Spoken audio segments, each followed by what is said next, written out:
Careful! Champagne! Oh, he's got a roll! Oh!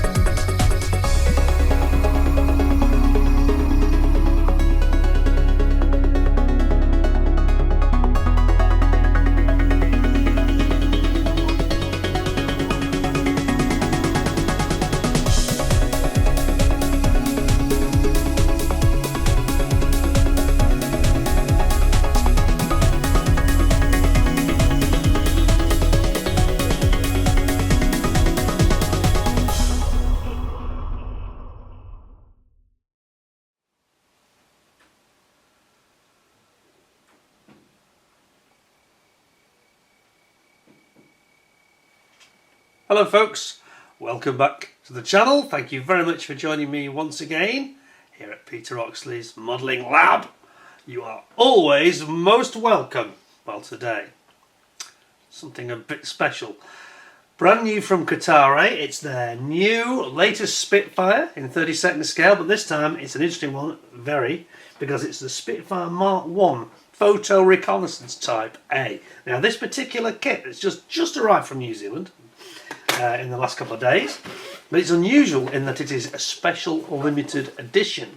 So let me just show you this. On the side you can see here I have in my hand kit number 168 of just 2,000 kits.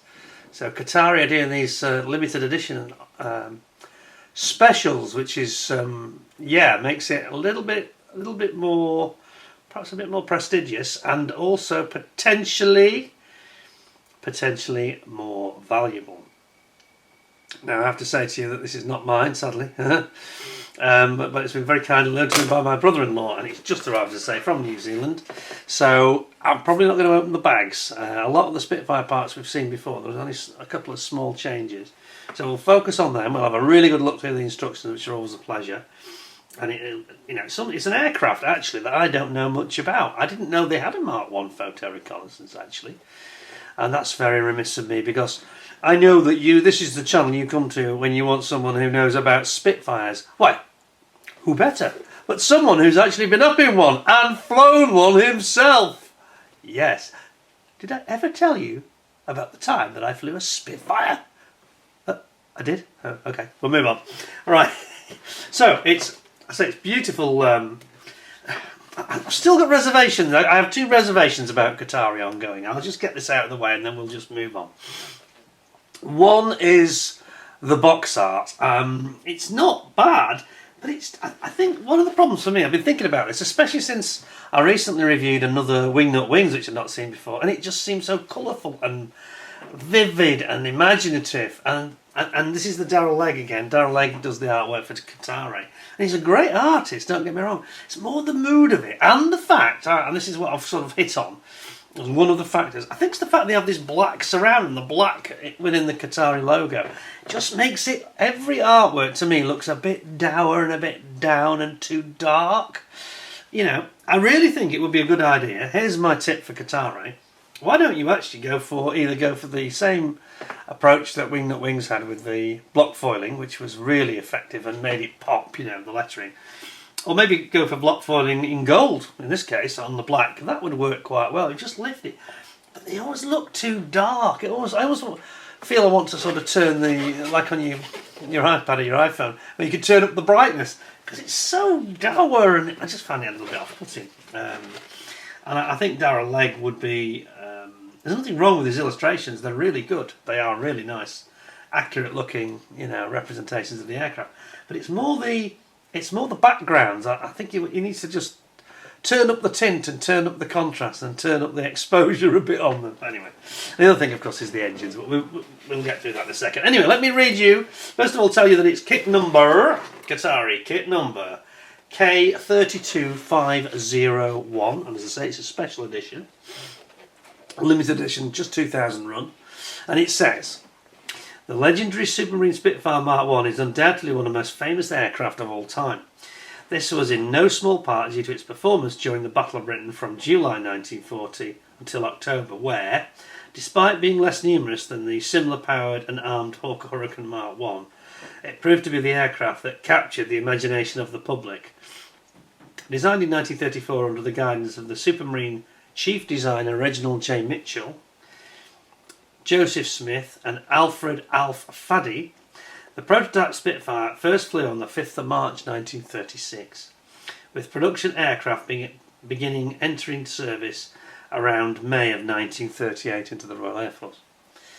Early production Spitfire Mark 1s completed between May 1938 and September 1939 the K and L serial numbers, were armed with 8 303 Browning machine guns and powered by a 1030 horsepower Rolls-Royce Merlin II engine. Well, when I went flying in mine, sorry to mention it again, but that was the Packard, the later one of course, built in 1944, one of the Packard built ones, and that had over 1510 horsepower. Was it 1710? No, it's 1510 I think. But that's 50% more power from basically the same engine, so you can see how much they were developed, can't you? And that's before they got into the really late versions, you know. And then of course they moved on to the Griffin. But anyway, back to this, and it says they initially featured a 2-blade fixed pitch propeller, as we saw in the other kits that I reviewed, and it had an unarmoured windscreen and a tail untapered aerial post, just a straight post.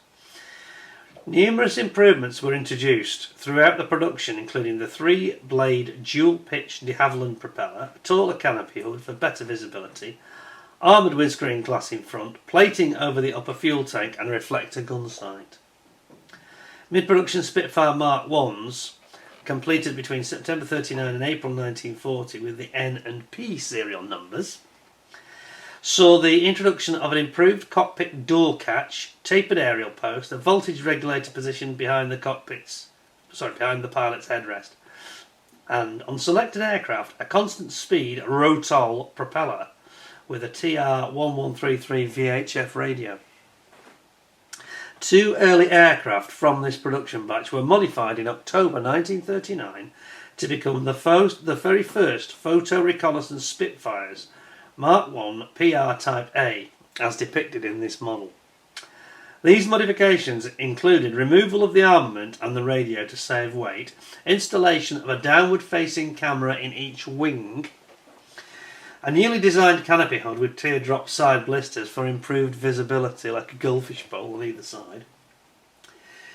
Late production Spitfire Mark 1A, completed between May 40 and 42, the RX and AR serial numbers, featured an engine-driven hydraulic undercarriage retraction system, a composite plastic seat, constant speed de Havilland propeller, and saw the incremental introduction of armour plating behind the pilot's headrest.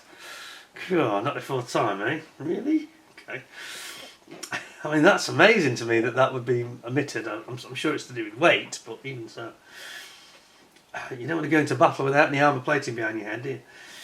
And it goes on to say it was retrofitted to the earlier aircraft as well, wisely. Fireproof bulkheads were also added, and revised radio access door and instrument board, and station keeping lights on the fuselage, while eliminating the front front parachute flare tube. Front parachute flare tube. Okay. Parachute flares, that's what I mean. Yeah, screaming then.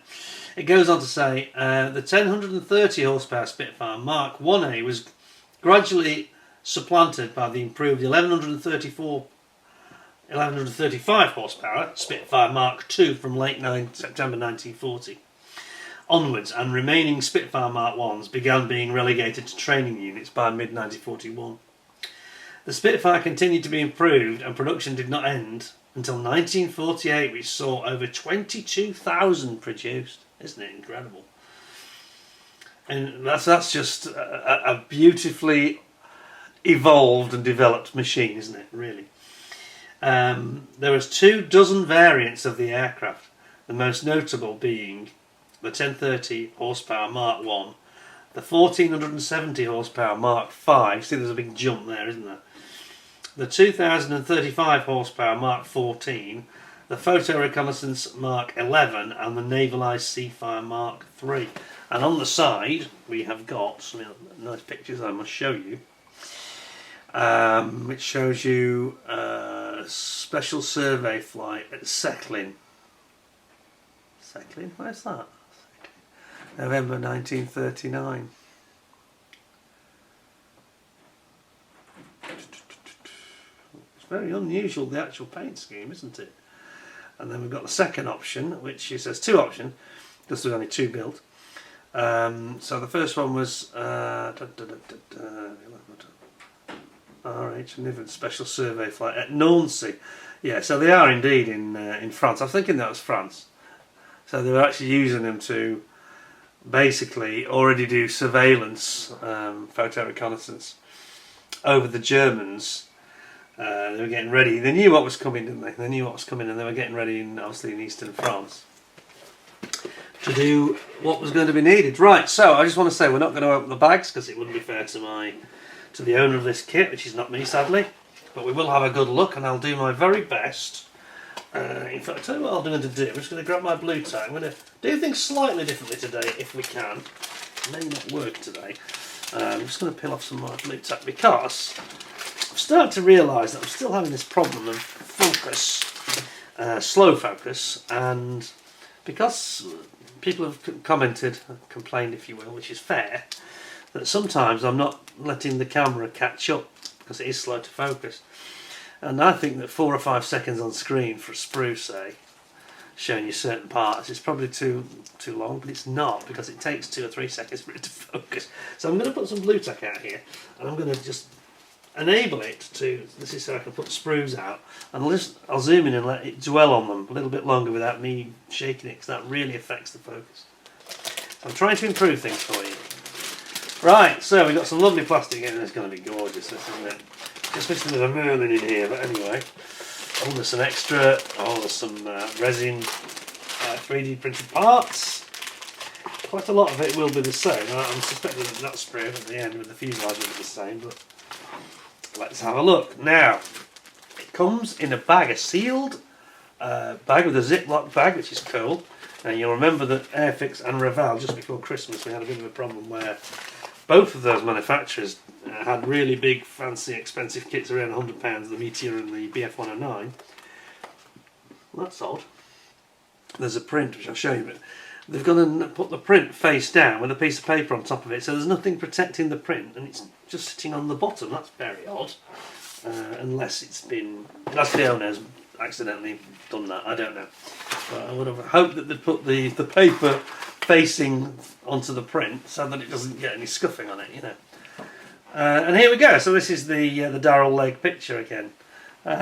So you can see what I mean, though, can't you? That there's always this dark moodiness. I think it's just a bit overdone, and it's a feature of most of his artworks. I don't dislike the art. It's more the tones and the moods and the lighting I don't like. I just wish he would just change that a bit, because it just, especially with the black box, you know, I think it's too dour, to be honest. I'd like to see it a little bit jazzed up. It's not Matchbox, is it? But it's a beautiful print, so I won't be grumpy. Now, some of you are probably going to ask me what this retail for. I've got a feeling, and don't shoot me on this, you might have to check, but I've got a feeling it's around about, I think it's about £120 or thereabouts. And then the exchange rate issues, because this was purchased direct from Kotare in New Zealand. Anyway, let's have a look at what we got. I'll just pop those to the side for now, very carefully. I'll come back to them in a minute.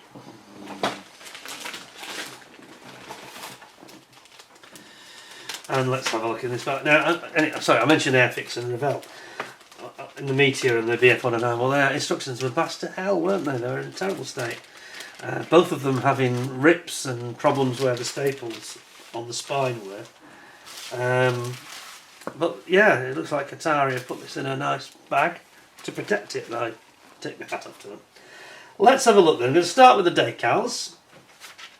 And they've got the cartograph, and they are very, very nice. Quite glossy.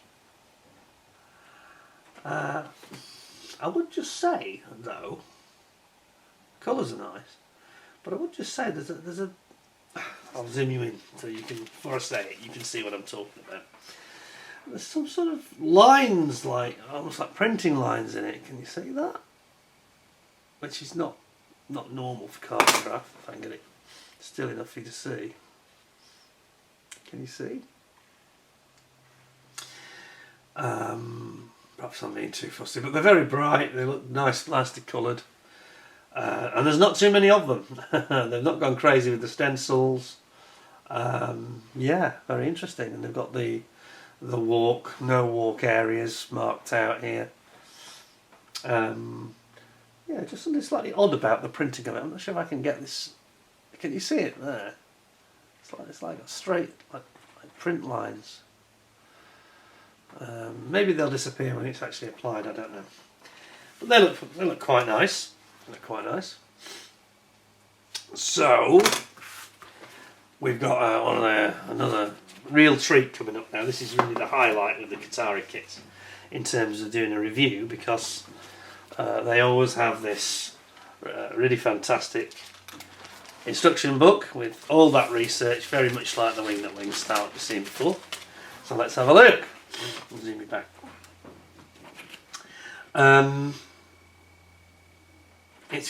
There's quite a long intro. I think I won't read that. That's going to take about 25 minutes.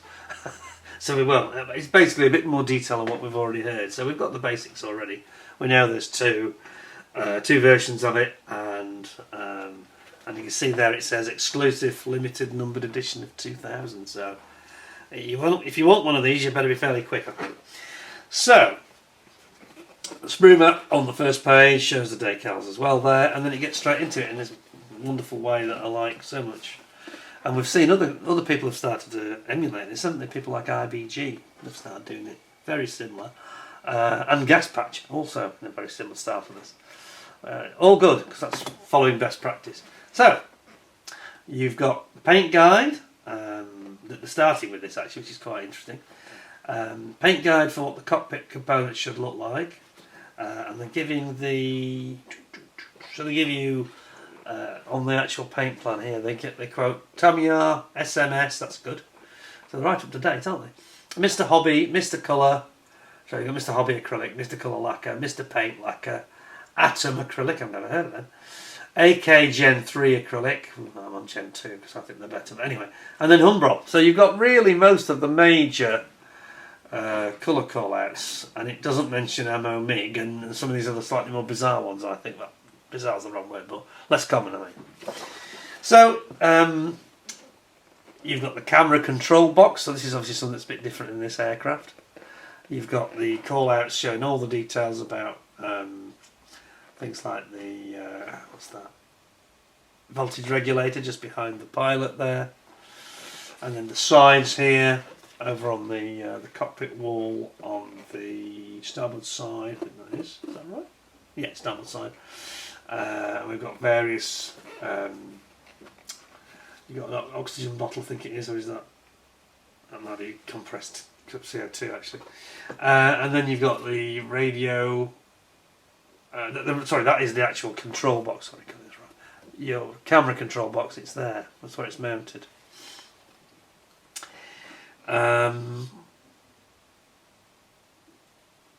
What else have we got? Down here we've obviously got showing the oxygen bottles, but then you've got trim wheels, etc., all the usual stuff. Some of the things I was not allowed to touch when I was flying. Don't touch the trim, he said. Don't touch the trim. He also said, it was funny because I was doing manoeuvres when I was flying, and he said, No, don't keep putting up elevator. You're putting up, I can see you're putting up, pulling back as you are turning, which is kind of what you do in it's from my radio control habits, which is not unusual. And it's more the sort of thing you might do in a fast jet or something that's got less lift, perhaps. Like you said, but don't touch the rudder pedals, don't start using the rudders. Anyway, here we go. So speaking of instruments, it looks like we've got, obviously there's a decal for all these instruments here. And I must admit they do look quite familiar to me now, because of my recent flying activities. So you've got the full panel of instruments there to create. Drill out the flap indicator gauge. Does it not have flaps? That's interesting. Does it mention that? Let me just have a check on this. Does it mention? probably because that's probably the area where they fitted the cameras, I suspect. So they had to remove the flaps. That probably means it's got quite a rapid landing speed there. I'm going to have to check this out, because the fact that you're removing the flaps, that tells me that we ought to know about this. It says the cameras were downward facing f/24 cameras with a 5-inch focal length lens and were installed in each wing. Plus the teardrop shaped blisters were fitted to the sides of the canopy to give the pilot better visibility. The exposed edges of the fuel tank plating and unused gun and magazine access panel joint lines were taped over. Some experimentation was undertaken with a camera mounted on its side in the empty wireless area for oblique photography, while Spitfire N3071 was sent to France. N3069 was retained in the UK for trials, and later fitted with an additional fuel tank behind the pilot, creating the PR Type B. I wonder if they're going to do that in this kit or later. Can't see that it mentions, just speed reading here, can't see it mentions removing the flaps. Perhaps they were automatic. Don't know. Nope, doesn't seem to mention it. We'll move on. So anyway, you're creating your conventional sort of Spitfire cockpit, usual stuff here. You got your seat there, the flare rack in it, just in front of the seat lip, and voltage regulator, as I mentioned, behind the pilot's headrest. Photo here says mid-production Spitfire 3072 is completed immediately after the 3069 and 3071 in October 39. Note the aluminium painted area inside the cockpit behind frame 11. Okay. The low position of the voltage regulator. Oh yeah, just a bit lower than the headrest. You can actually make that out. And it was a feature on this aircraft for the first half of the production order. How interesting. Now it does slightly irk me where you have to drill out the holes, which I wish they'd do that themselves.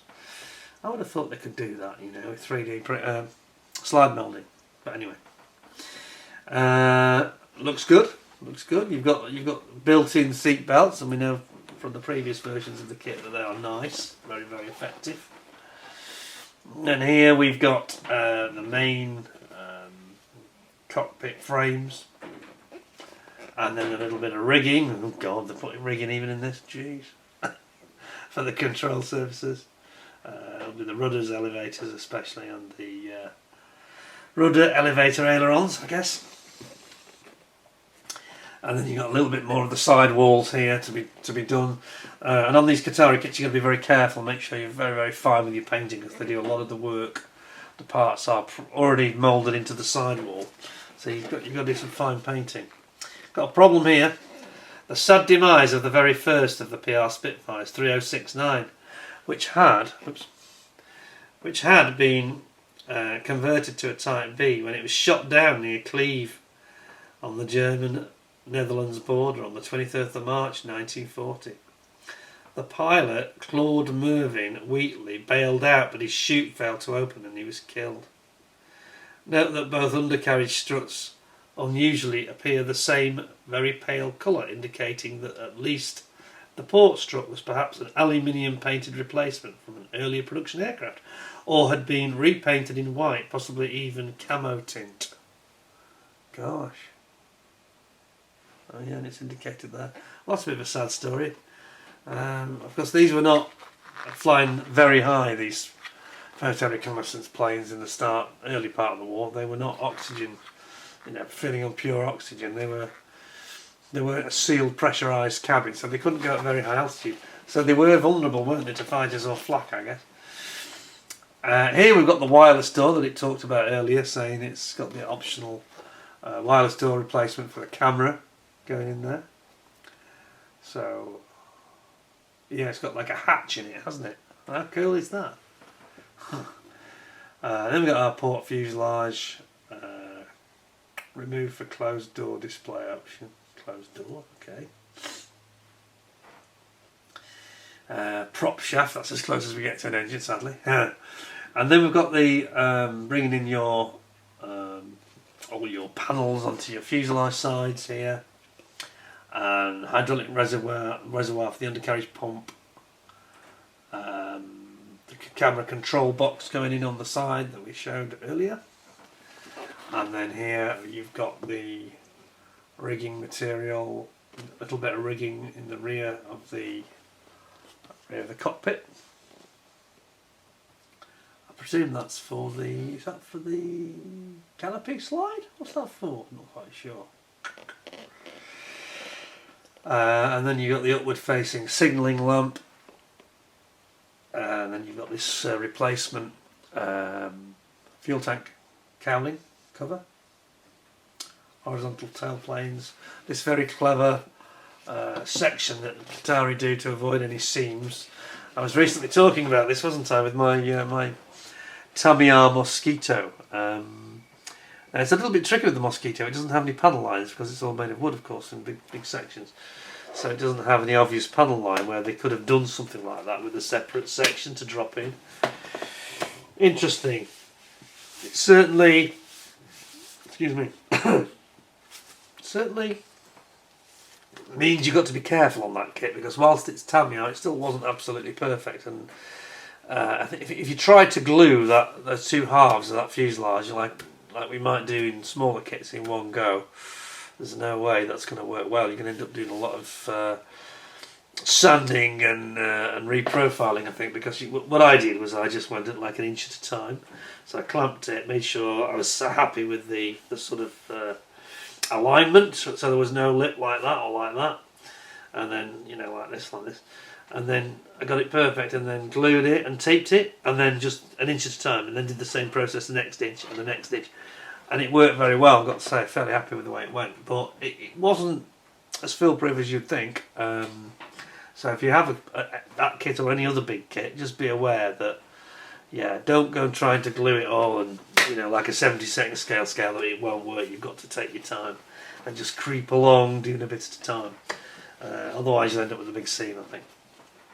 Anyway, no problems here on Kotare, as I say, because they're using the natural panel lines to create that upper fuselage spine, and it works for them very, very well, I must say. I'm going to build one of these. I've got a couple of these Spitfires, haven't I? I've got two or one, I can't remember. I need to build one of them, really. I've got the Brian Lane one, but trouble is, it's a bit of a collector's item, that. I'll have to get myself one. Have I got the standard Mark 1? I think I've got the standard Mark 1, I'll have to build that. That would make sense, wouldn't it? I could do the City of Chester Squadron, because I think that's one of the markings. Anyway, digressing. Rambling. So here we go, horizontal tailplane detail from late production Spitfire Mark 1. Show what it looks like at the end, where the actual elevators split. And then the plating detail on the fuel tank cover cowling. Cockpit door closed option, put your top cowling on. And then we're getting some more detail here with the elevators. And again showing the hinge cutouts, the subtle rib stitching and the lack of scalloping on the tightly doped fabric. It's very flat, isn't it? And then here, zoom back to this one. Here we've got New Zealander RJ Jack Hyde stands beside the mid-production Spitfire 66 Squadron aircraft, LZW.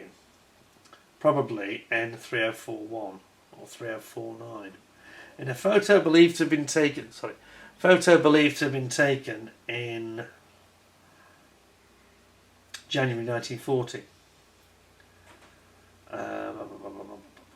Note the undercarriage hand pump B19, which is clearly visible there, and the aerial mast and the wireless remote contact to IFF pipsqueak were not fitted. The voltage regulator A18 is seen on the aircraft from the first half of the order. Aerial mast and the wireless remote contactor IFF pipsqueak, as I mentioned, were not fitted on these two variants. Okay. The orthochromatic film and or filter used to take this photo has rendered the roundel blue very pale, and the red very, very dark. Oh yes, almost looks like a French roundel, doesn't it? Anyway, moving on. So we've got the lower wing coming in here, and of course we've got the guns. The guns are all covered up on this one because it hasn't got any guns. So there's no ejector ports at all.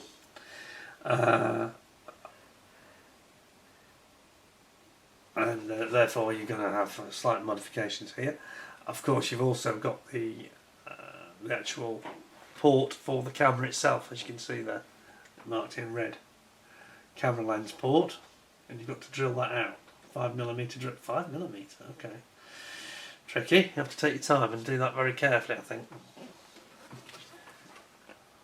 So they haven't actually provided a separate part, have they? It's down to you to drill it out, okay. Then here we've got the main plane's interior and the wing, and building up your internal wing structure with the wheel wells. And then you've got the main top wing coming down here, and the early production ailerons, where you can see the fine stitching of the fabric detail. Aerodynamic fillets coming in here between the wing and of course the fuselage, and the gun port cover assembly jig. Oh, it's got a jig. I see. How does that work then? Does it? You put the jig on and then cut it off, do you? Oh. It shows the, obviously with the guns removed. Gun ports were simply blanked off using the spring clip metal covers, especially fitted to the new airframes from the factory. Trying to make them, shows it there, the after shot of what it should look like. Yeah, nice. Then you got your radiator underneath coming in, the main cooling radiator, and then the oil cooler, which is the small one, of course, where the thumb is, one that looks like a torpedo. And then you've got your fuselage assembly and your main planes coming together. The main cowling cover underneath that covers the oil tank. It says here the sad remains of N3071, which had been converted to Mark B configuration well before being shot down on the 22nd of April 1914 near Urach in Germany. The pilot, 24-year-old New Zealander Cecil Dunn Milne, parachuted to safety but was taken prisoner of war. Note the opening in the wireless door for the oblique camera, which is marked here. Interesting. Then you're going to build up your undercarriage over here. And over here we've got undercarriage detail from late production Spitfire Mark 1A, displaying the factory night port and white starboard painted undercarriage wheel wells, struts, doors and wheels, which is how the PR would have been initially appearing, except for the aluminium oil tank. Oh yeah, it's still in aluminium, how interesting. And the bottom of the cowlings. Note the carb air intake and the uneven strut compression. Oh yeah, slightly lopsided look to it, isn't it? Undercarriage from Spitfire PR3071, the undercarriage struts, wheels and inner surface of the doors remain in their factory applied night and white. Interesting.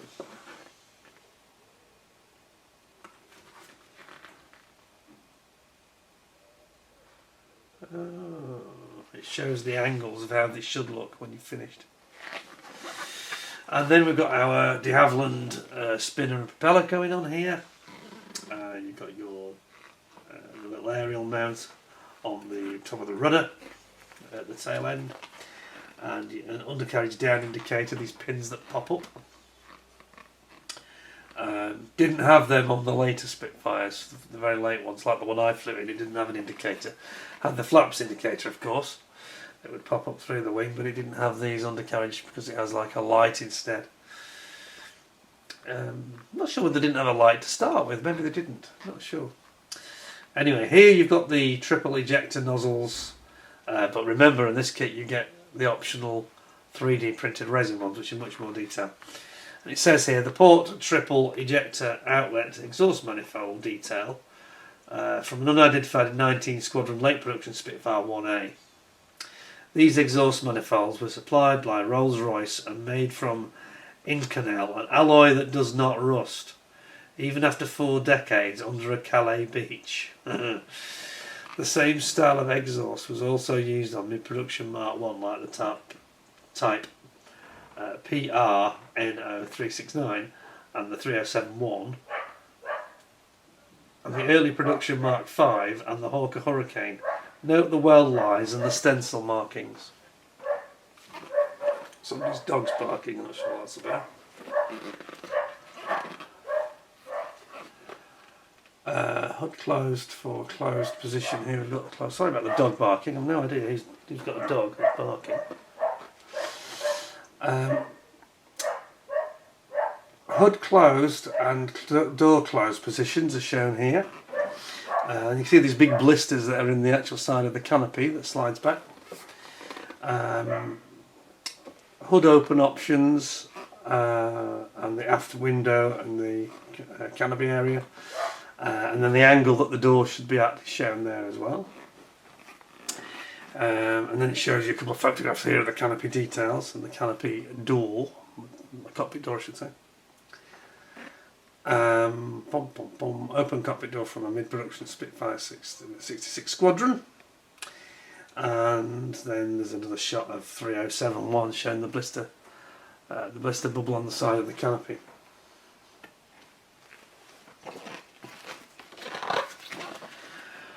And there we have it. And then you get your colour call-outs, which I won't read out all of it because there's quite a lot of interesting stuff to read about it. But it's an interesting, very interesting colour scheme, isn't it?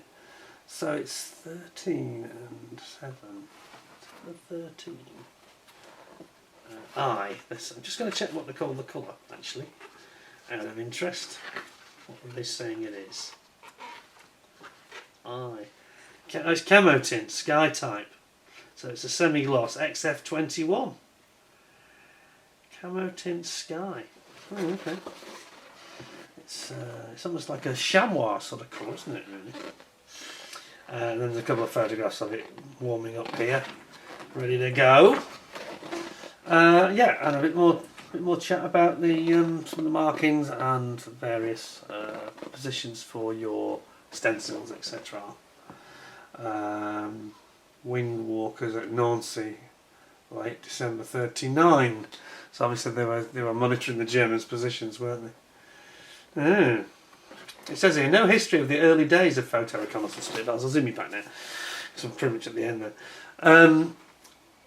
It says there no history of the early days of photo reconnaissance. I think it was a little bit piecemeal to start with, wasn't it, before, which is as the war went on, it became much more important.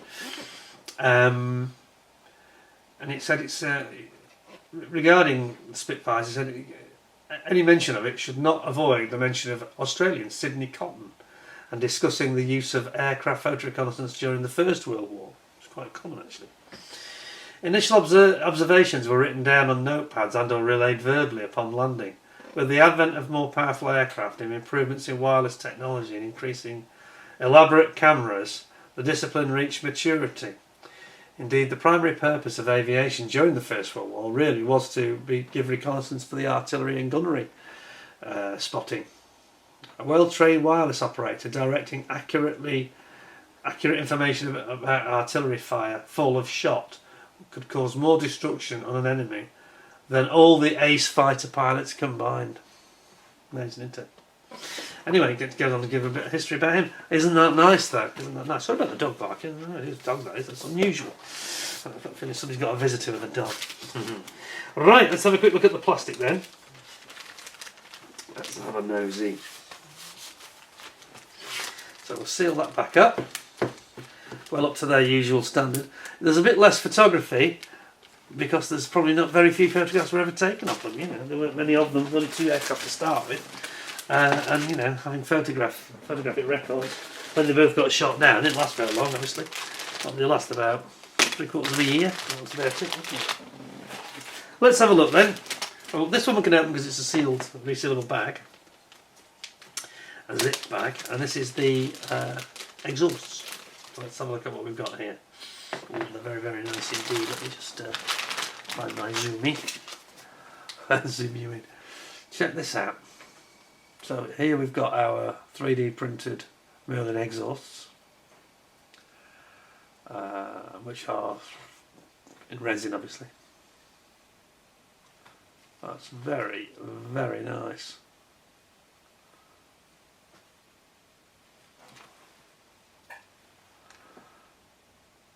Yeah, that's really cool, isn't it?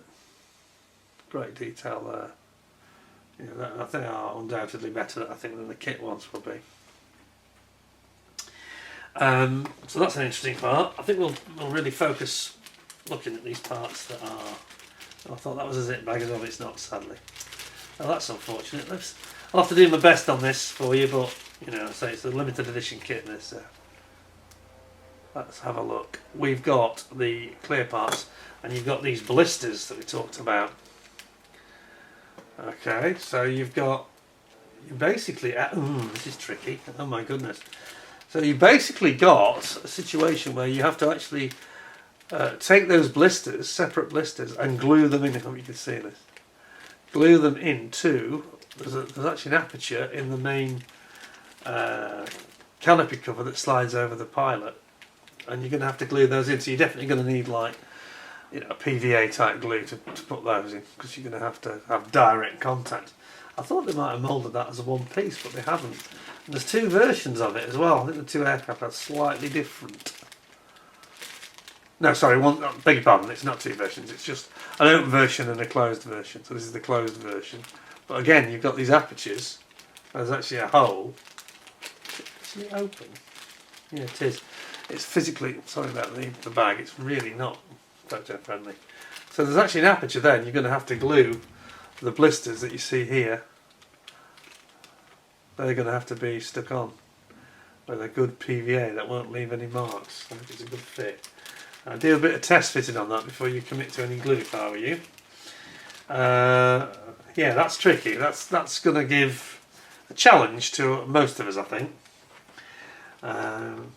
Didn't expect that. I thought it would actually be a completely formed canopy. I'm not criticising, because I think it's to do with the fact you've got these double curvatures, and it's probably almost impossible to actually mould it accurately, and that's why they've done it that way. So they've gone for a modified version of the standard canopy with the aperture out, and then the blister as a separate piece.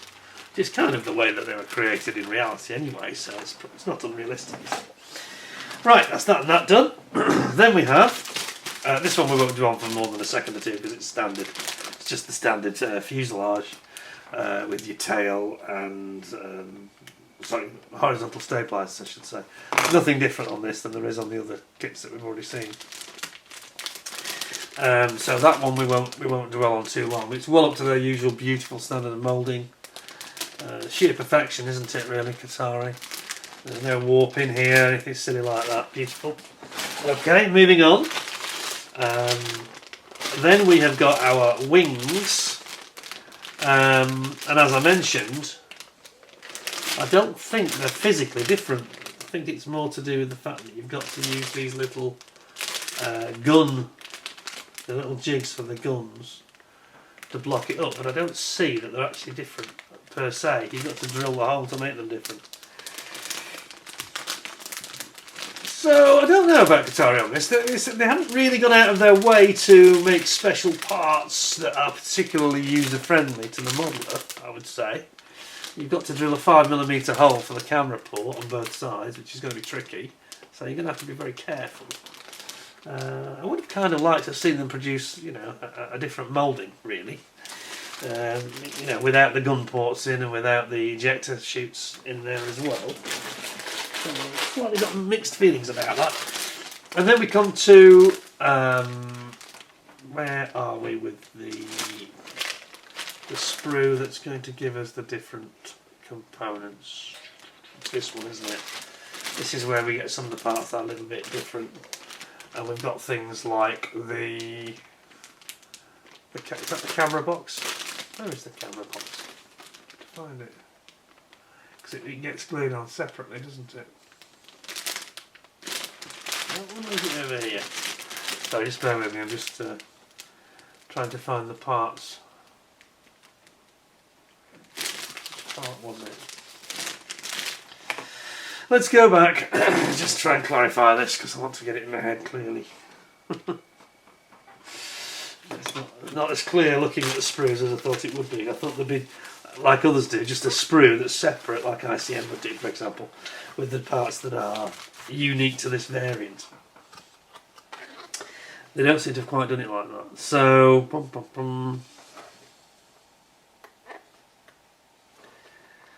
where is it? Where is it? Where is it?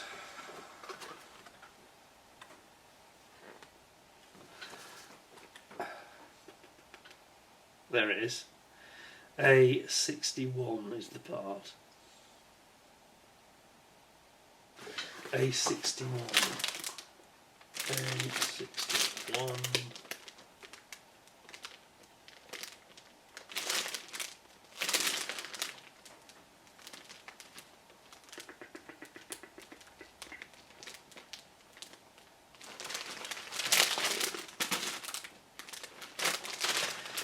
I'm not seeing that. Why am I not seeing it?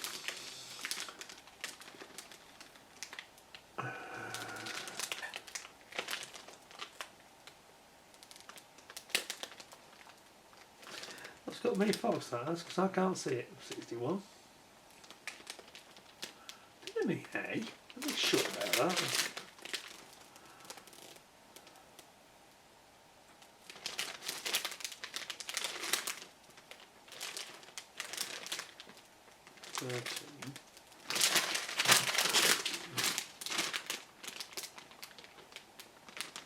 It's got me slightly confused, that I've got to say. It doesn't help that it's got in the bag and stuff. It's not entirely clear. I'm sorry, I've got to get to the bottom of this. It's got to make sense to me, otherwise it won't make any sense to you.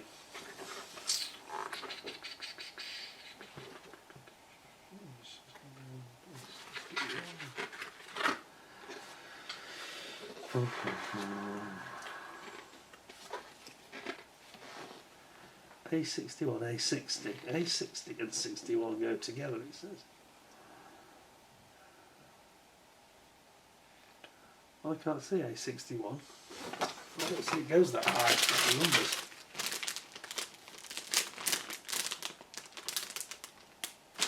Change the glasses. Sorry about this, folks, bear with me, please.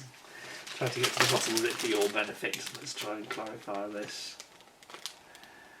57, 52. I don't see a part A61 on that sprue. I just do not.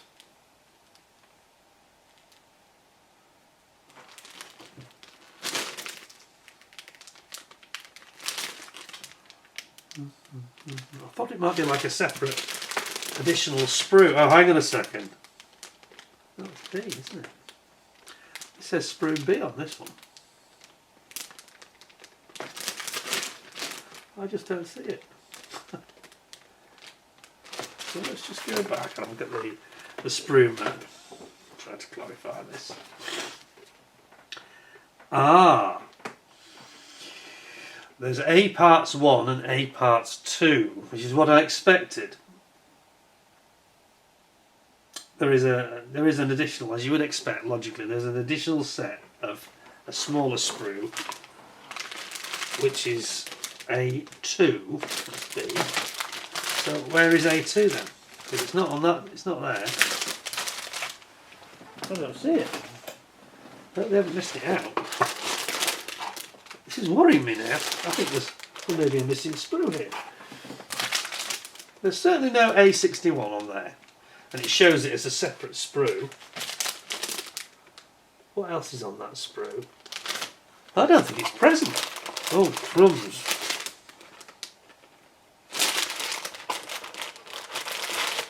You know, when you see, I've not. Oh, hang on. Hang on a second. They've gone and tucked it away with the clear parts. That's why I can't find it. Okay. Yeah, that's a little bit unhelpful because it's in a very opaque bag, so it's very easy to miss. It's behind the clear parts. It wouldn't be like them to make a silly bundle like that. I know. We've got to the bottom of it now. So that's the other sprue that we haven't seen. So bear with me. We'll now get to the end and we'll have a verdict. It's just a little bit strange the way they've bagged it up. And they put it in this super opaque bag, so it's very hard to see anyway. All these other bags are lovely and clear, crisp and clear. No problem in spotting things there at all. But those additional parts, which I can't open the bags, and they've actually put them with their back to you as well, which is kind of annoying. So I can't really show you the parts in detail, which is a bit of a shame. But what you have, it's quite clever what they've done, and just why they put it in this daft bag that's so opaque. Very hard to see it at all, actually. But what they have done here, this is the critical sprue, in fact, that's got all the extra parts on it. So what these are here, these are the ones that plug up the gun ejector ports for the shells, and then these at the top, these are the plugs that you pop in, and it perfectly positions all of the actual gun ports themselves at the front of the wing, leading edge, and then you just snip it off like a jig, and you snip it away. Very clever, actually. I just wish they'd put it in a normal bag, and perhaps separate from the clear parts would have been better. Here's your different radio hatch cover. This is the control. You can't really see very much, unfortunately, because it's got its back to you. But this is the controller for the actual camera unit. And there we have it. So yes, so that's that. So just going back to these, I'll just show you what I've got.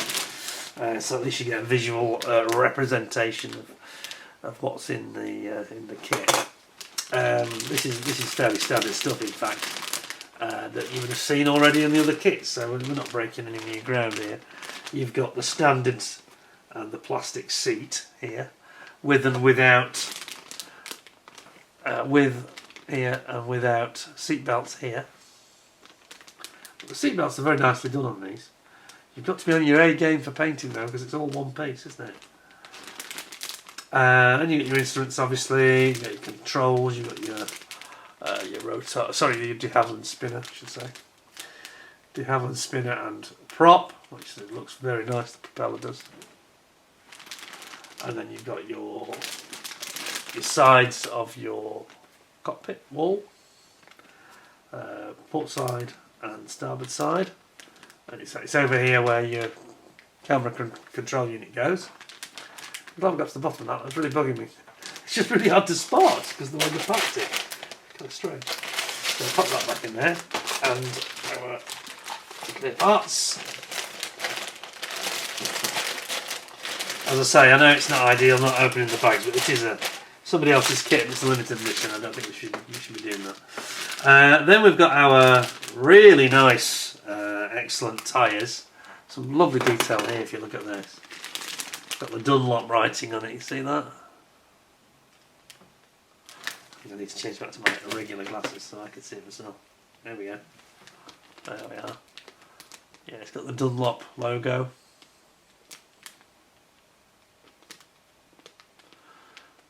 And you can see the tyre valve and everything. That's really nice. I mean, they're beautiful kits, aren't they? It's just like Wing That Wings. Almost. Wing That Wings, but sans an engine. Which I always moan about, of course. Not everybody. I mean, my brother-in-law, he's not fussed about engines. He often wants a static model anyway.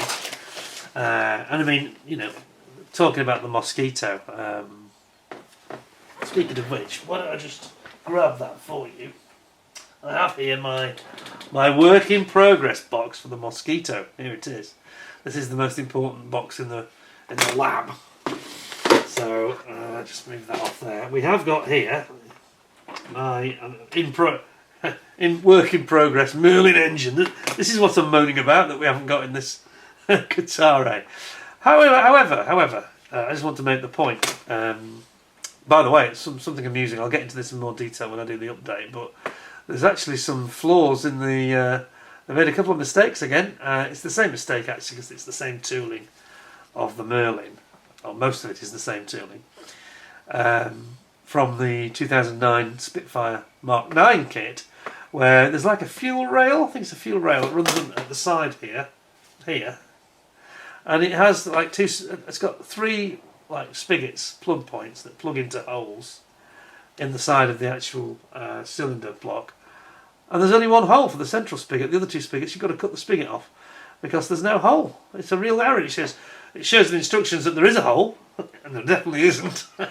So that's a rare mistake from Tamiya, and I think it's something I mentioned when I did the Spitfire some years ago, and I've forgotten it. And of course, it's the same. Most of it is the same tooling, not all of it. 'Cause it's the 2-stage compressor, later version of the Merlin, but the main bits like the cylinder and the block, they're all the same, and the cylinder heads. And it's the same error. It was never updated, and it's still. I've forgotten all about this, and I've thought, hang on a minute, where are these holes? Well, there aren't any holes. You just got to cut off the little nubs that would have gone into the hole, and it's not a major problem, obviously. But anyway, that's what we're talking about. As your Merlin, that's what Merlin should look like. However, just going back to what I was saying, that my brother-in-law's not very keen on this. He doesn't really agree with me that it ought to have an engine, and a lot of people feel that way. And I must admit, I've got some sympathy with that view. Now I'm doing 2 of them because, slightly annoyingly, if you think about it, on the Mosquito from Tamiya, it's the opposite problem. I have got to build both Merlins because I thought I could get away with building just one of them and maybe having that on display and not the other. But you can't, because you saw the sort of drive shaft that comes out, the prop shaft.